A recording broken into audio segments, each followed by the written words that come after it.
अस्सलाम वालेकुम दोस्तों, आ देख लो जी लेबर ला रही चोपे कपास का बीज लग रहा तो उधर ट्रैक्टर नाल खेड़ा भी कढ़ी जाता।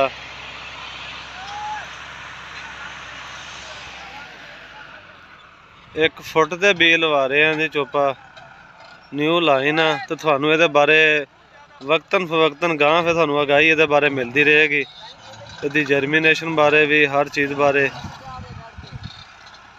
375 स्टैनाडाइन पंप जी 2021 मॉडल। देख लो पुल मुराद मुल्तान का प्लांटर बनया होया कपास सीड वाला। देख लो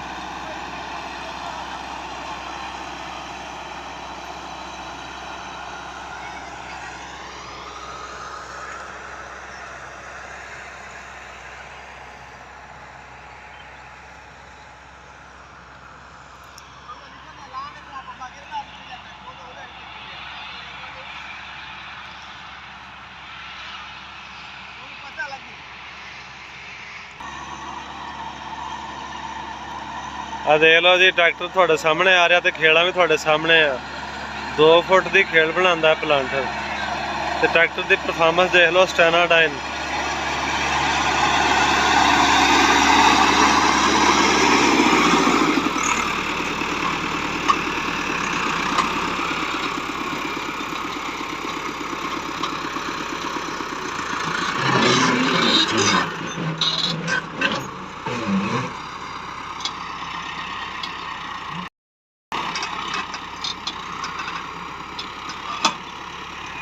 देख लो जी प्लांटर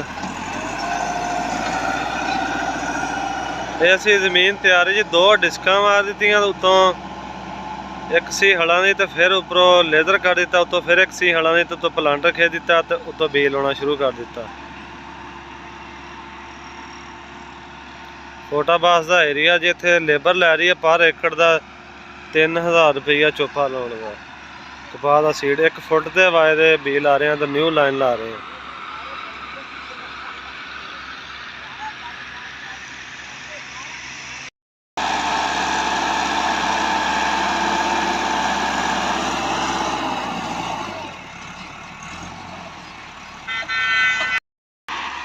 स्टैनाडाइन पंप दोस्तों कमाल पंप आ तो परफॉर्मेंस थोड़े सामने तो खेड़ा वगैरह तुम चेक कर सकते हैं। ट्रैक्टर कोई धुआं शुआं नहीं कोई स्मोक नहीं दिखा रहा। देख लो ते कमेंट के अपनी राय का इजहार जरूर करना। चेक कर लो जी।